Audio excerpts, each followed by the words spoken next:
Thank you everyone for joining our beauty science dish. This week we're going to be talking about the science behind beauty trends. We have a few in mind, but if you guys in the audience want to ask us our opinion on other trends, then you can raise your hand during the conversation and then I can bring you to the stage. With me today, I'll actually let them introduce themselves like I always do. Maybe I'll just double check that I'm actually recording, and I am. Good. Lolita, would you like to go first? Hey everyone, my name is Lolita Iyer. I'm a cosmetic chemist focused on skincare. I also go by Skin Chemi on Instagram, where I do quite a bit of SciComm on there as well. Esther, would you like to go next? Everybody, my name is Esther Olu. I am also a cosmetic chemist, and I do a little bit of SciComm on social media as well at the Melanin Chemist. Nice to see everybody again. Michelle, last but not least. Hi, I'm Michelle. I'm a science content creator and with a chemistry PhD, and I go by Lab Muffin Beauty Science. I'm on Instagram, and I have a blog, and I'm on YouTube. Okay, so I'll just get straight to it. The first trend that we're going to be talking about, this was suggested by, let me just bring up the username, Cedar Lily, who wanted us to talk about anti-pollution products. So maybe to start this off, is pollution something that we have to worry about for our skin? What do we know? Like, what's the science behind the impacts? And then also, maybe like, what's the comparative risk between that and maybe sense? This is a leading question, but sun and what should we be thinking about the different risks in our environment? A leading question. Sorry, but Lolita, would you like to go first? Yeah, I would say anti-pollution skincare. Let's see. Well, I would say that if you live in a city, which is pretty populated, like maybe like New York City, Toronto, LA, you're likely exposed to more pollution. So I would say like free radicals, UV exposure, exhaust fumes, I don't know, like subway emissions, all of that. Um, sure, like pollution is a real problem in some of these cities, but I'm not entirely convinced about anti-pollution skincare. I mean, when someone says, "What can I use to combat pollution?" I mean, the first thing I think of is antioxidants, and sunscreen. So, wear your sunscreen and, use an antioxidant serum like ascorbic acid serum. But other than that, I do really think that a part of this whole anti-pollution skincare, there is marketing, and it's kind of this word that is a trend that a lot of brands seem to be hopping on. But at the end of the day, I do think I do think that it's more so than anything, it's not a regulated term or anything like that. So I don't entirely believe that it's anything different than what we already know, like using an antioxidant and sunscreen. Maybe washing your face to get it all off if you're in a polluted area. Oh, yes, and Stuff like that that you're probably already doing. Esther, what do you think? Yeah, I absolutely agree. I don't really think there's I mean, when I look at raw material data, I don't think anything is like really convincing to be like super effective against anti-pollution. And what I notice about skincare is that a good chunk of the products that I make, I can't really Lolita, you can obviously chime in whenever.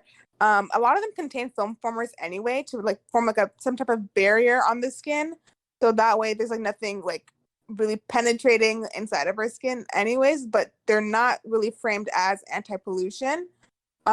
So also God, when there's a film on the skin, for the most part, it's like already going to help you like reduce any signs of like inflammation or like any added stress on the skin anyways. But like I said before, it's not really like framed as anti-pollution. And then we also mentioned antioxidants too. So I just don't think it's convincing either. I just think it's like a marketing trend. Michelle, what do you think? Yeah, I agree. I think it's a way of reframing ingredients that are already out there. So the things I've seen that have been pitched for anti-pollution skincare are film formers, like Esther said, antioxidants, like Lolita said, sunscreen, sort of, if you count UV as pollute, like I guess it's an environmental stressor, but if you count that as well. And also cleaning products like cleansers. And it's like all these products have, like, I've just seen a lot of products that already exist just having anti-pollution slapped onto them. And then stuff about like PM 25 or whatever. And yeah, I think it's just adding a new spin to products that already exist to try to get people to buy them. So yeah, marketing. Yeah, and maybe I'll just add that there's a lot of research around the impact. Well, there's maybe not a lot, but there's growing research around the impact for pollution on the skin with skin aging, the acne, impacts and microbiota. A lot more research is needed, but why is this becoming a trend? I guess people are thinking about it. But yeah, I agree with all of you guys that it's kind of like a reframing for the products that we're already using. But I did do quite a bit of reading on this. I'm going to do an infographic on this tomorrow. Something that I found interesting is some of the substantiation. That I'd be interested in your guys' perspective, but BASF, they've recently developed a route for substantiating claims, and they were able to see, I guess, certain things like, according to BASF, for example, volatile hydrocarbon-based emollients at low concentrations had better impacts for pollutants not sticking to the skin, I guess. And there's also all these methods for substantiating, for example, doing things like DNA damage markers, looking at lactic acid content, other things like that. So there are ways of substantiating it, whether it's going to be noticeable for consumers. I guess you can also substantiate a lot of things. Yeah, anyways, I'm just talking in a circle, but what do you guys think about some of the do you guys have any opinions about some of the substantiation work that's currently happening for the claim? Anyone? Michelle, do you want to chime in? Not really. Like, I haven't really looked into it too much. The things I've seen are just like a lot of how much of like 20 micron particles come off, or sorry, 2.5 micron particles come off the skin and stuff like that. Um, yeah, I don't know. From looking at the literature on anti-pollution, I mean, it exists. There's stuff like there's studies on people cooking indoors in China and how that affects like pigmentation and stuff like that. But yeah, it's very scattergun at the moment. There's not much like firm evidence of pollution actually impacting skin in significant ways, especially in the levels that most of us get um in cities and stuff. It's mostly indoor cooking. So yeah, I'm not very convinced. I was also going to chime in and say that I mean, pollution affects everyone like differently. So if there are, I mean, I'd love to have, I haven't looked into the BASF, like what type of claims that they're actually testing for. But I mean, in some areas, I mean, pollution just is such a multifactorial issue, and there's so many different types that I don't know if there's really a one size fits all type of testing or what it is, but it would definitely be interesting to read and learn more about it. But yeah, I still think that despite those claims, just the word anti-pollution or anti-pollution creams and skincare is becoming just more of a marketing or rewording what we already know. Agree. And it really also depends on how are they substantiating it too, because I kind of feel like not all tests are completely relevant.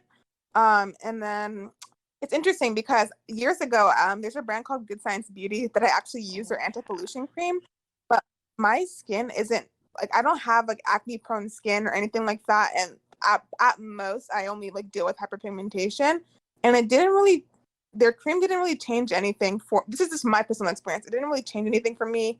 And I live in Orange County. So I don't know. I'm really like not convinced. And then I just need to see the tests that for example BASF or like any other companies are doing to prove that like anti-pollution skincare ingredients are better than ingredients that don't use that claim. Yeah, like building on what Esther said, like it's good that there's some sort of objective substantiation going on, but at the same time, it's like, even if you can measure a difference, does that translate to a clinical difference, I guess, when people actually use it on their skin? Like, is there enough pollution that everyone is experiencing that you can see a difference when you're using the product itself? I think it's sort of like in a lot of studies, you have statistical significance versus clinical significance. Like, you might see a difference in like, there's a statistically significant 1% difference between two people's skin, but clinically, like, there's not going to be a difference if you're not going to see 1%. I think it's one of those things. Yeah. Yeah, and like if you're already using an antioxidant, like if you're already using a vitamin C product throughout the day, do you really need, like, how is that going to compare to a product with the claim? Do you really need to have something targeted? Will you actually see substantial effects? Just because you can substantiate something doesn't necessarily mean that it's going to do something different than the products that you're already using. I totally agree with everything that you guys said. So I guess Ishme to anti-pollution products. Is that the general consensus here? Yeah. I just like took a quick look at your perspective for like pollution type. You already know that some suppliers have like weird weird trade names for their ingredients, and there's one called PoluShield, and the inky is just bisaccharide gum, which forms a film on the skin. So I think this goes back to the point that like we're phrasing ingredient names to be, or like reframing it as to be anti-pollution when it's just like a film former or like an antioxidant. Yeah. Yeah, things that are already in your products, just not marketed that way. Okay, so then the next claim, the next trend that we were going to talk about was waterless beauty. So what's going on with that? What's the hype about? Uh, Esther, do you want to start this one? And then let me pull up my notes real quick because there's one website. There's one website that framed this as to be like water to be a very negative thing. Give me 1 second. But anybody else can chime in while I'm. Michelle or Lolita, would you like to chime in before Esther?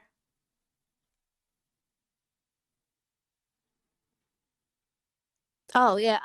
So I think I saw a bunch of presentations at some conference where they were talking about waterless beauty and how water is a limited resource and all this stuff. And therefore they're taking the water out of their shampoo and you get a shampoo bar instead.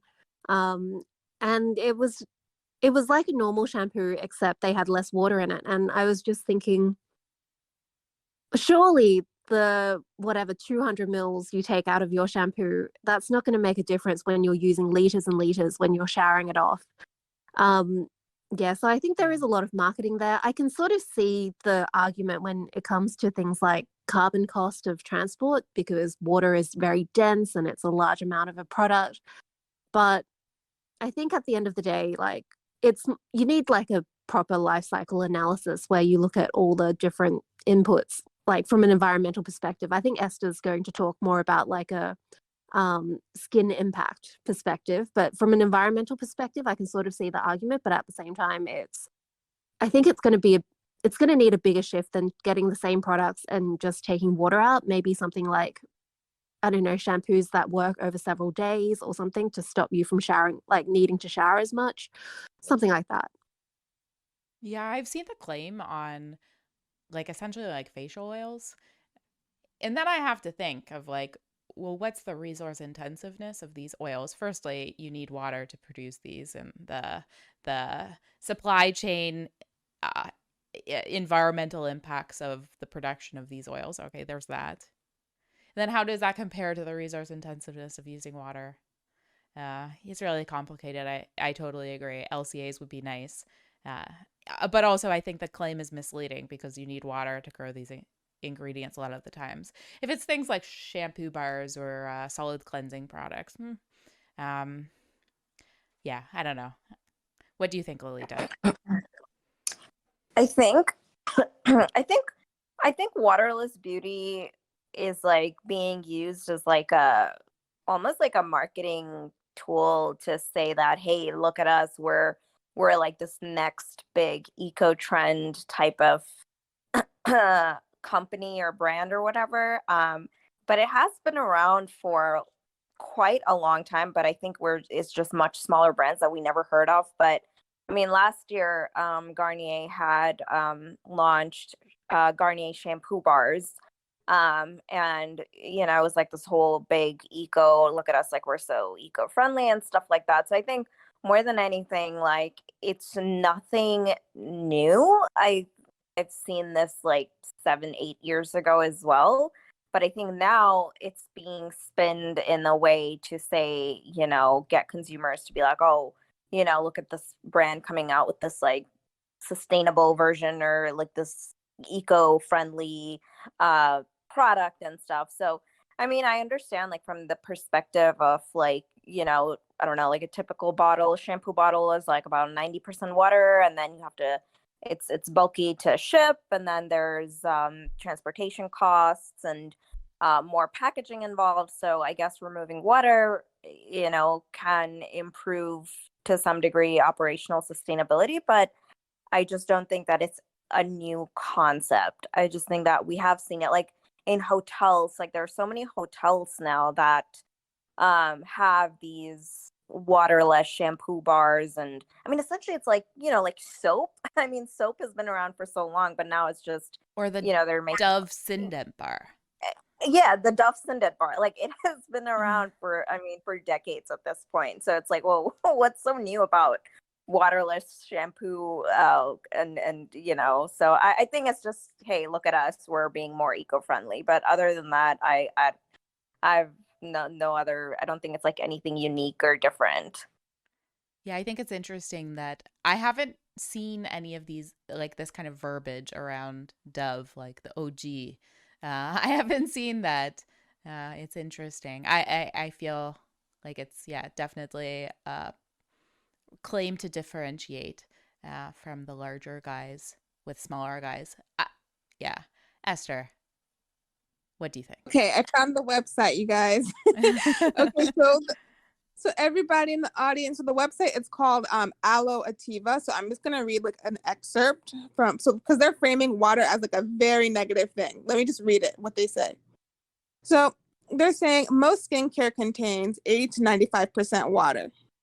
And they're also saying that using this much water requires additional chemical thickeners and more preservatives that don't benefit your skin.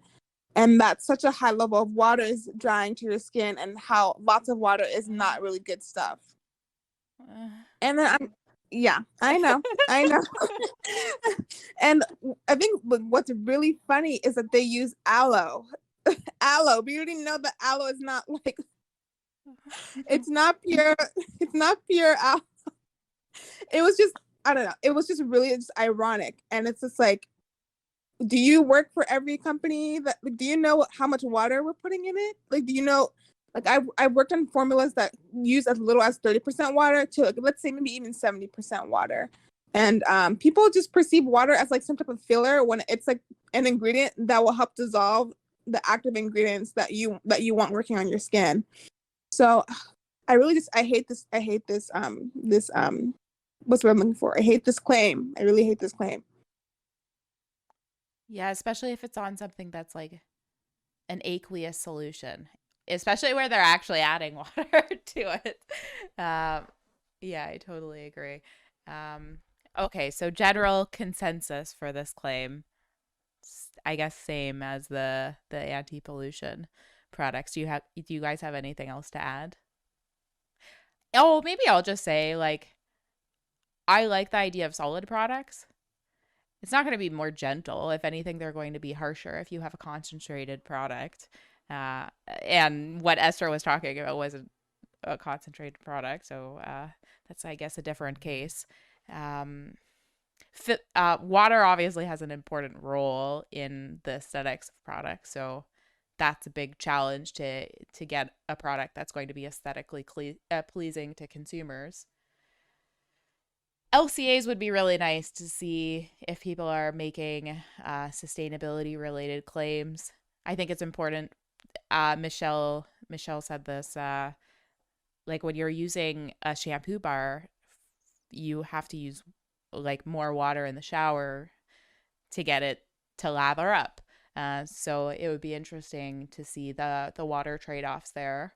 But yeah, I guess Ishme, more environmental substantiation would be nice for some of these claims. What do you guys think? Any further comments? I just hope it doesn't become like a really big thing.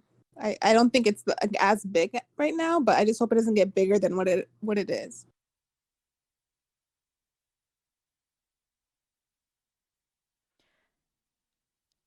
Okay, I guess piggybacking off of this, Esther wanted to highlight, apparently this is a claim, emulsifier free. What do you guys think? Is this a trend? Have you guys seen this on a lot of products lately? Is this growing? I don't know if I've actually noticed this. I've seen people talking about emulsifiers as something negative. Esther, since this was your idea for a trend, do you want to chime in first? Yeah, I'm not really sure what brand did this because I might butcher her name. She works in the Korean industry. Do you guys know how to pronounce her name? I don't want to like butcher it. I think it's Oddly. Do you know what I'm talking about? Oddly, Mond. I don't pay enough attention, I think. Adil Manod. Oh Yes, yeah. I completely butchered that. Yes.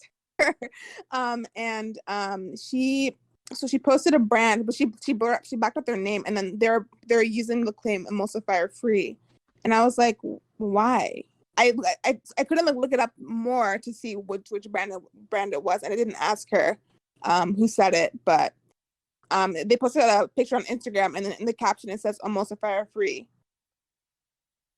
Was this a Korean skincare brand? I mean, was it like a US based skincare brand? That's so weird. I've never seen, like, does it actually say like on the product label emulsifier free or something? Maybe it's like a natural, one of those like natural emulsifiers or something like that. I really have no idea. I never actually, I'm going to ask her later today. I never asked her what brand it is. It might have been a Korean brand because she does work with Korean brands. So I really don't know. And when I look up emulsifier free, a lot of the negative connotation comes from like very like small slash like quote unquote medical grade brands, like that framing that the emulsifiers are really bad.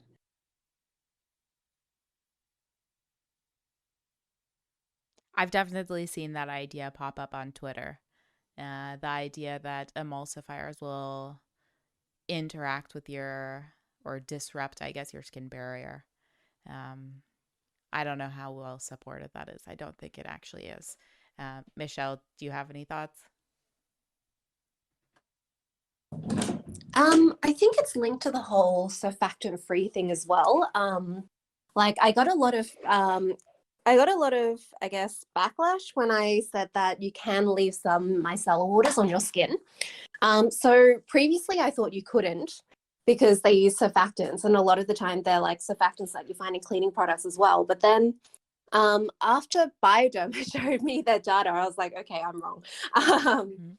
yeah, so I think it's just this perception that emulsifiers are like surfactants. Surfactants are like the surfactants in cleaning products. If you leave them on your skin, they can irritate your skin because, cleansing is pretty disruptive to your skin.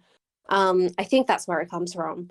But obviously, emulsifiers, there are a million types of different emulsifiers. They range from extremely gentle on your skin to very disruptive. And yeah, in general, if you have a leave-on product, people aren't going to put on very disruptive. Um, yeah, they're not going to leave really harsh ingredients in there. Hopefully, if they've taken it through like irritation tests on actual human skin, then that would have been filtered out. Yeah, and like there's a lot of products that have substantiation around transepidermal water loss reduction, and that's usually an indication of barrier, I guess, degradation. So if something is improving your transepidermal water loss and like a lot of like lotions, uh, um, maybe it actually has a net positive impact. And I think that's like that's that's the evidence. Like lotions moisturize your skin and help with transepidermal water loss. So maybe that's a silly claim, but another free from claim to add to the list.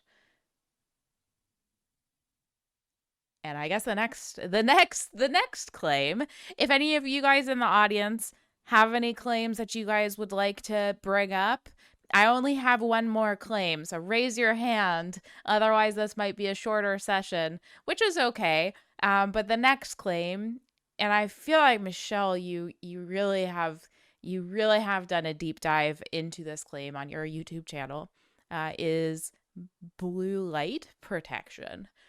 So or this trend. So firstly, what is blue light? And does it impact your skin? And do we need specific products to protect us from blue light? Michelle, do you want to go first? Sure, Jen. So blue light, I think we all know kind of what blue light is. It's light that's blue. The special thing about blue light is that it's visible light, but it's relatively short wavelength. So they're kind of close to UV. It's like usually blue violet light. Sometimes it's called high energy visible light, HEV light, because yeah, shorter wavelengths mean higher energy, closer to UV, which is higher energy, and that it's that higher energy that is what damages our skin. So a lot of the blue light marketing is around screens. Obviously, during the pandemic, most of us were stuck at home and we did lots of Zoom calls and we were on our phones a lot. And I think that's where the marketing grift started. They saw that everyone was having more screen time and people are already a little bit scared of, I mean, it's one of those cognitive biases. We're all scared of new technology. So they just leaned into that and said, your phone is actually aging your skin. And so I think that's where that really started taking off. But in reality, the biggest source of blue light is the sky. So the sun is, again, a deadly laser. The claims around blue light. So the evidence around blue light, there is in vitro evidence that it could cause extra free radicals and oxidative damage, but it doesn't seem to translate to actual skin. Like that data is missing. In the few studies that have actually tried to look for that, like I don't think anything happened. The only really substantiated effect is that large amounts of blue light can worsen hyperpigmentation in darker skin, which is a very valid concern, of course. But a lot of the marketing hasn't been to that. The marketing has been aiming at the whole anti-aging wrinkles sort of area. And the other thing that really annoys me about the marketing is that mineral sunscreens are marketed as the ingredients to prevent blue light damage. In reality, it's not mineral sunscreens. It's anything with iron oxides and pigmentary titanium dioxide. In other words, it's tinted products. So foundation will do a better job than mineral sunscreen. Tinted chemical sunscreens will work as well.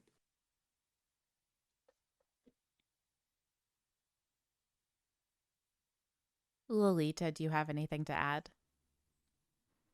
Not really. I agree with what Michelle has said. I see a lot of conflicting information online, unfortunately, from dermatologists regarding blue light specific skincare, where, while I mean, of course, they talk about hyperpigmentation and how it can worsen hyperpigmentation, but then you also kind of see information on how it can help wrinkles and, um, it can worsen wrinkles and all of that and cause you to age, prematurely and stuff like that. So I think there's a lot of conflicting information online, which is what is also causing all the social media, trends and don't use anything with blue light and stuff like that. So, and also blue light protection is also not closely regulated by the FDA, I believe. So that also leaves it up for interpretation on how people take this information.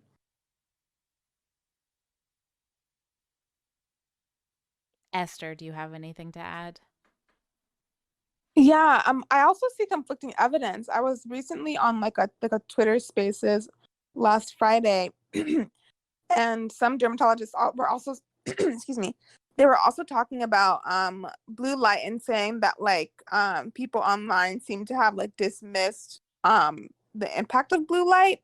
And they are saying that like when they have patients come into their clinics, that they have seen like in the clinics how blue light has like worsened hyperpigmentation.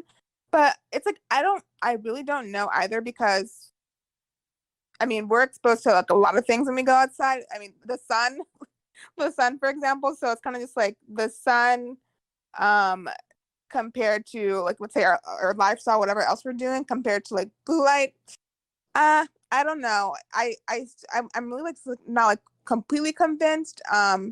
So it's really hard for me. I don't think it's as what's the word I'm looking for?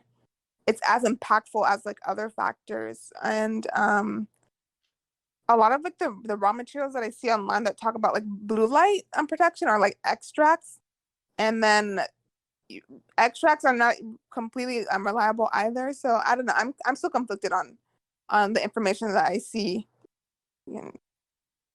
Yeah, so on the dermatologist note that both Esther and Lolita brought up, there are a couple of sunscreen companies that market heavily to dermatologists, and they have been really like leaning into this blue light angle. And I've seen their marketing material, and it looks really convincing when you first look at it. It's got lots of peer-reviewed sources, it's got references, and these companies tend to publish in peer-reviewed journals. But if you actually look at their studies more closely, you start to see the cracks. So one of them is Color Science. Color Science, they published a study that said the conclusion was titanium dioxide and zinc oxide are great at preventing blue light damage. But if you actually look at the study, their product that has the least zinc oxide and titanium dioxide actually performed the best. So I think it goes back to one of those things that comes up in a lot of our discussions, which is you can't really just trust peer-reviewed articles. A lot of the time you have to actually dig into the study and see if their conclusions actually support the claims. Michelle, I think you might have posted about this. I just quickly Googled it and I don't have the context. So perhaps you can give us more context. But a study out of Norway, was it just this year in May, essentially concluded by Beersdorf, or were they commenting on it? So please give us content, but essentially claiming that artificial blue light from digital devices does not damage skin because the levels emitted during use are not enough to trigger harmful effects. So not really something that most of us have to be concerned with. I saw you post this on Twitter, and this is how I know about this. Michelle, do you want to give us some context here? Yeah, basically, I actually did these calculations back in, I think, 2018 when I first posted about this. And yeah, the screens and computer monitors, you would need to sit in front of them for about a month before you get the same amount of blue light that you get from the sun in 15 minutes. So I think there's been a few peer-reviewed articles which have pretty much done similar calculations as well. And yeah, this was one of them. I think, interestingly, some of the big companies have been posting conflicting things about this. So I think Unilever also posted a similar thing. Was it Unilever? I think it was Unilever. No, I think it was Beesendorf who posted that. Yeah, there's not enough light from screens. Here is our proof. And I think Unilever was like, you need to worry about screens. Here's our proof. So it's interesting that they're taking different approaches to it. But yeah, it's pretty obvious if you look at any of the measurements that have been taken, there's not enough light from screens to really worry about. Julia Ruby, do you have anything to ask? Chime in? Yeah, any questions or comments? Yeah, so I was wondering if any of you had heard about the Malassezia safe claim that I'm starting to see on products a bit. And it does seem to be more popular in some specific online communities, but I've seen a couple of like science-focused brands put Malassezia safe on their products, and I have seen some influencers now recommending ingredient checkers. Basically, the claim is that people with skin conditions related to elevated levels of these kind of like fungi that are on everyone's skin should be avoiding plant oils, fatty esters, fatty alcohols, postbiotics. Like we're only allowed to put squalane, medium chain triglycerides, silicone, and urea on our skin, and pretty much everything is, oh, it's going to make your skin conditions worse. So things like folliculitis, seborrheic dermatitis, tinea versicolor. Yeah, have you heard about this Malassezia safe claim, and do you have any thoughts on it? I personally never heard of it, but I feel like the reason like why this is becoming a thing is because I'm pretty sure we've all heard about fungal acne, right? I think fungal acne, that term has like blown up over last year, and it's also called Malassezia folliculitis. So I think that what brands are pretty much catching on and trying to probably, and this is like what I'm thinking, and trying to make it seem like their products are going to prevent fungal acne from happening.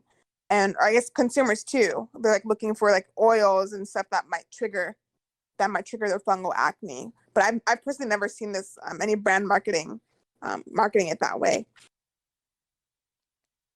I was gonna say that if I definitely don't think any US or EU brand would be using the word Malassezia, because that is a medical terminology which you're not allowed to use on a cosmetic product. So I've personally never seen that, but I just did at least in the US, but I did a quick Google search, and mostly I see that Malassezia safe skincare, it's all coming out to be like K-beauty products. So I don't know if this is like a Korean beauty trend that's happening, or where that stemmed from, but I definitely don't think that word, especially, you are not allowed to be using it on a product label. So I know the history of this intimately. Mostly because Stephen, I think most people here know kind of Stephen. He's done some posts on it, and we've been talking about this since it started. So there's a skincare blog called Simple Skincare Science by a guy called FC. And he wrote this article about fungal acne that is incredibly long, lots and lots of references. And basically, the general gist of it, I'm probably not doing it justice, but it is a lot of dermatologists, when diagnosing acne, accidentally diagnose Malassezia, like it's folliculitis, it's Malassezia folliculitis as acne, and they treat it wrong by using particular ingredients.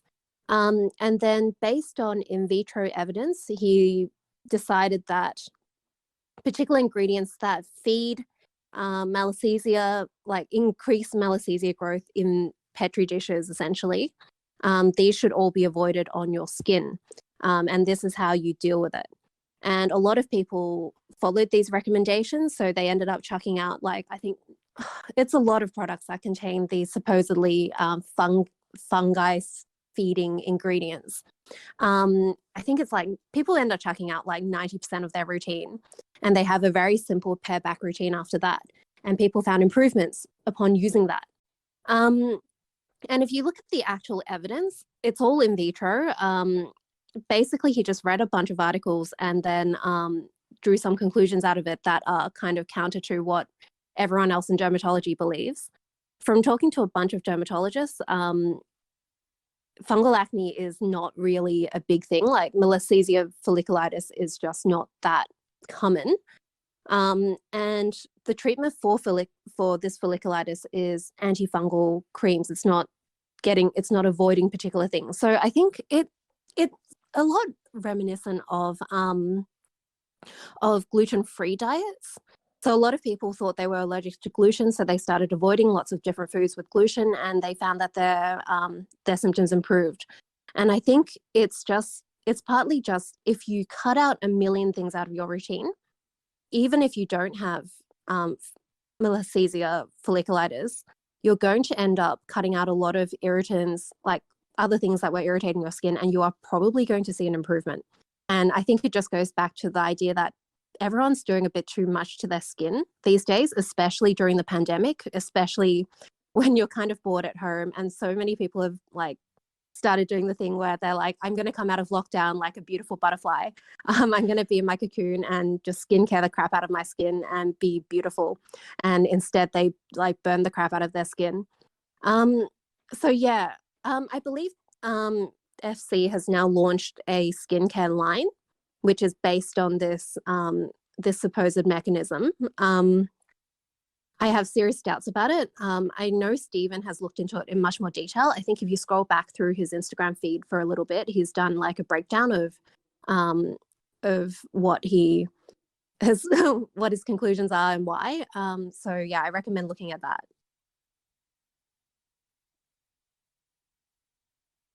I'm looking at it right now. He's listed over like 1,500 plus products that are apparently gonna prevent it. That's interesting. Yeah, I don't know that much about it, but I have heard this concern before. Never as a claim on a brand, but I had a client that wanted me to remove a fatty acid that was in the product because she was concerned with this. And then we just went through the evidence. It's like, I don't really see anything to be concerned with. So that's really interesting, Michelle. I think it's because it's on one of those big ingredient checker sites. I can't remember which one. I think it's Skin Charisma. You know those ingredient checker sites where they have like a bunch of little badges that they put on products, like peg-free, paraben-free. One of them is like malassezia safe. So I guess maybe she went on their website and she saw, I want that badge. Yeah. Well, Julia Ruby, hopefully that answered your question. Yeah, thanks heaps, Michelle. That was really informative. And actually, one of the products I have seen is a European product, surprisingly enough. But yeah, that was really interesting. Thanks. Anyone in the audience, if you have any claims, any trends that you'd like to know more about, raise your hand now. Speak now, or we may end this chat sooner.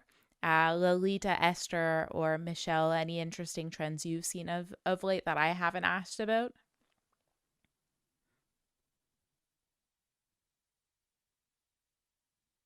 Not really. But I am interested to see what's going to happen with biotech, like in the future. Because I feel like that's going to become something upcoming. I would say like in like the next year or two. Oh yeah, microbiome skincare. That one has been really getting on my nerves, and I think it is actually increasing, and a lot of the ingredient suppliers are pushing it. Yeah. Yeah, totally see the biotech beauty. That's something that I'm really excited about. I feel like the sky is the limit for biotech ingredients for what we can produce. Yeah. If anyone wants to learn more about some of the science there and what's on the market, I had a panel called Biotech Beauty a few months ago. I thought it was really interesting. The other trend that I am a big fan of, and I wouldn't say biotech or this trend, upcycled, is new. We've been using biotech ingredients for a long time with like hyaluronic acid. Um, or a lot of vitamins. It's just cost effective. And so that's the industry's step to move more efficiently. But yeah, it's really caught on a lot of traction for ingredient suppliers. But then the upcycled thing as well. It's something that the industry has done for a long time. I think consumers weren't aware. And I think the cosmetic industry has been bad to market it. Like collagen, for example, bad to market the fact that it's upcycled. Or, I mean, I guess like petroleum derived ingredients are essentially upcycled. Maybe you can think of it that way, or at least using everything. Um, yeah, but I've seen a lot of really interesting ingredients being developed, like emulsifiers with wood pulp or various actives that are like waste from various industries. So that's something that I'm interested in. For the probiotic skincare, yeah, I've seen some concerning claims, especially after I had a roundtable about probiotic skincare, and I definitely recommend listening to that. Reiner Simmering, who did a live podcast recording here, that podcast is going to be published in the fall. Was on the panel, and he is a leading, I guess, scientist in that research space for topical impacts.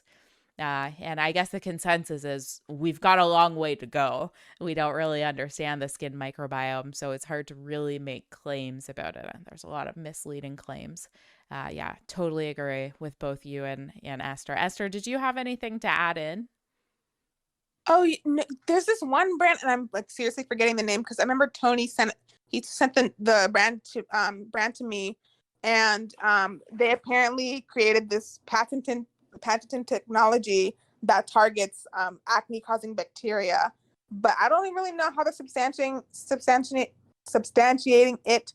And that it's like also I guess like what is kind of making me curious about microbiome skincare, because what are they doing to substantiate it? I don't know. I'm still not convinced by it.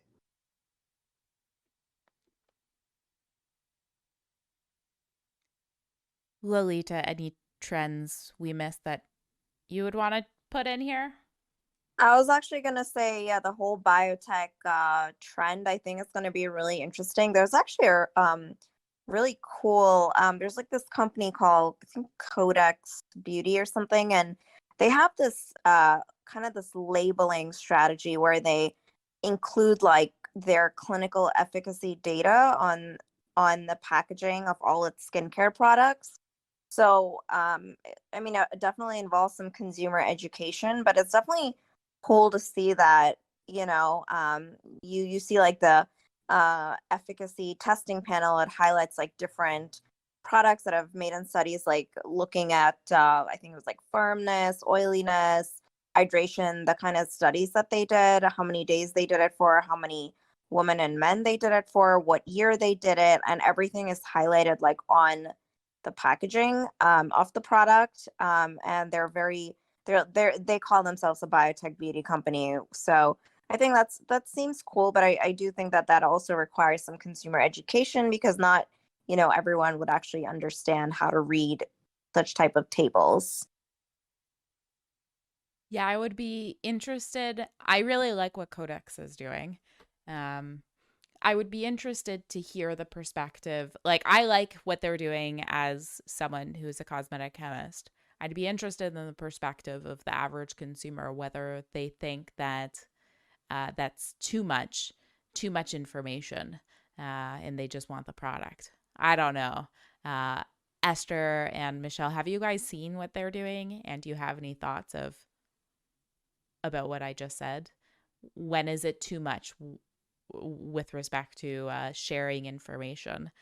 I definitely like what they're doing compared to some of the other things where companies have, oh, what's the brand that was listing all the percentages? They may not have listed all of the percentages of every ingredient, but maybe they did. And then they were talking about how it was like radical transparency. It was Oh, there's last year. 2 brands that do this. There's Good Molecules that does this, Yeah. and there's God, what's the name of that brand? I think it's like called Ingredients. It's just called Ingredients. Yeah, that's what the brand's called. I'm pretty sure I sent you their brand name. I sent you their brand name like a couple months ago because I was like, what is this?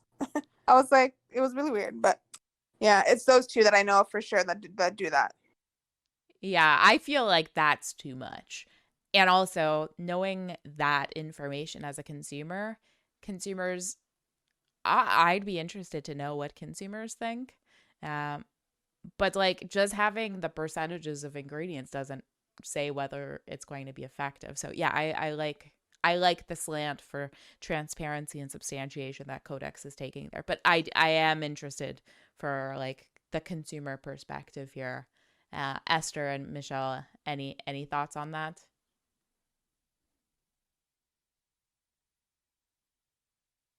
Yeah, I think I agree.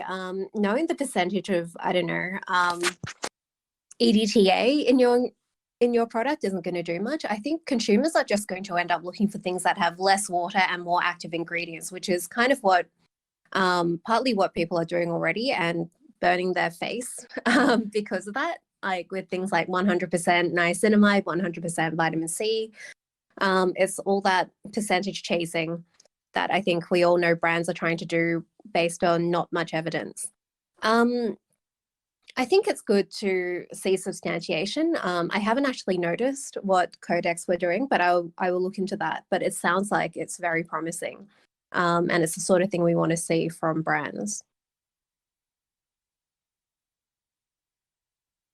Yeah, I'm like I'm not a firm believer in higher is better. And I really like that graph that Michelle made. When did you make it, Michelle? I want to say it was like 2 months ago about like that I don't even remember what the title of the graph. It was like a post on your Instagram where you kind of show like the happy level, like where you're at. Oh yeah, I like, remember that. I think it was 2 months ago. Yeah, it was like the therapeutic window.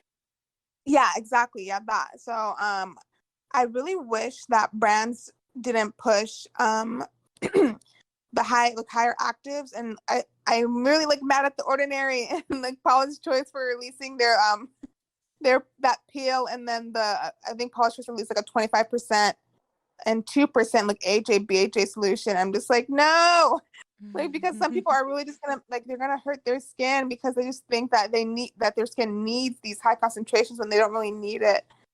So I just think that some brands, they're not just doing a good job at informing their consumers about like what their skin needs, because they're just trying to push sales, and it just sucks. And I really hope that some brands do better in the future.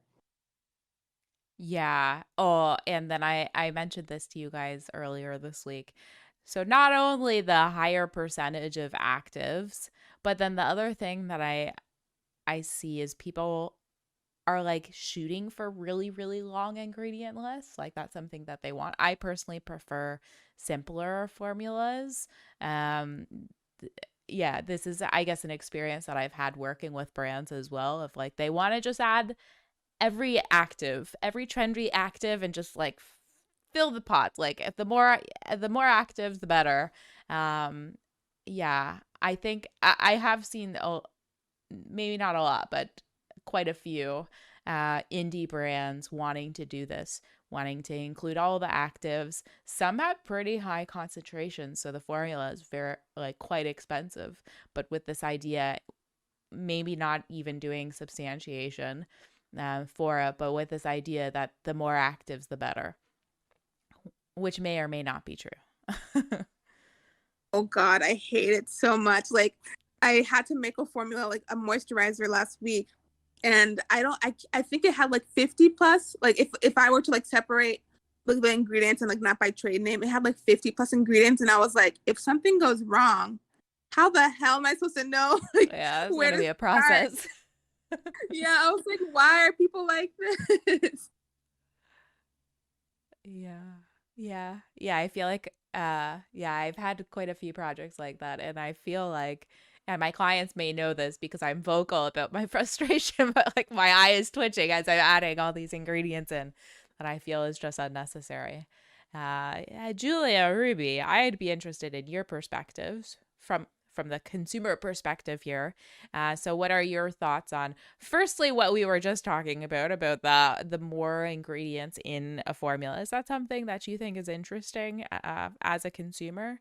And then also with respect to what Codex is doing with the substantiation on the label. Is that something appealing, or is it something that you think is maybe too much?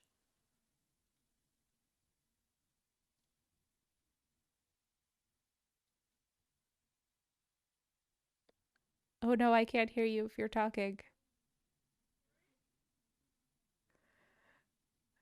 Oh no, I can't hear you.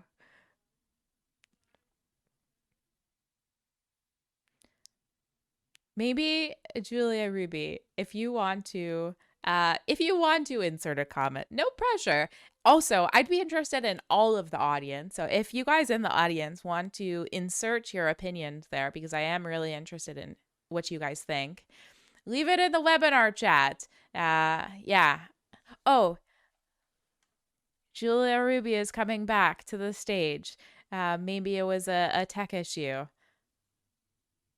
Can you hear me I now? can hear you now. Yeah.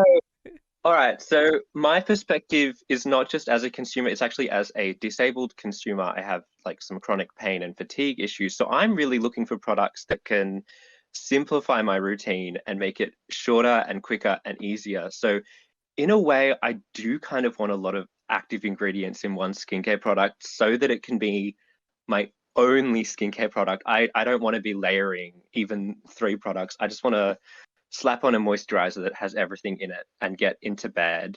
Um, but at the same time, I have definitely used products in the past that have been a bit overloaded with actives and it's not gone well for my skin at all. So it's definitely about balance and about that therapeutic window and just putting just enough. I don't want 10% niacinamide. Like 3% is great, right? Um, and when it comes to substantiation, definitely 100%. I'm the kind of consumer that I really do gravitate to like brands like L'Oreal, where I can see that the way the claims are worded on the package is like they're saying that it works in a certain amount of time or a certain amount of people perceive the benefit, so that I know that they have actually done some kind of claim substantiation. And actually, I really love L'Oreal brands because they like put their studies online, they publish them in peer-reviewed journals, and then I can just go and read what they did and find out how they've substantiated their claims. I really love doing that.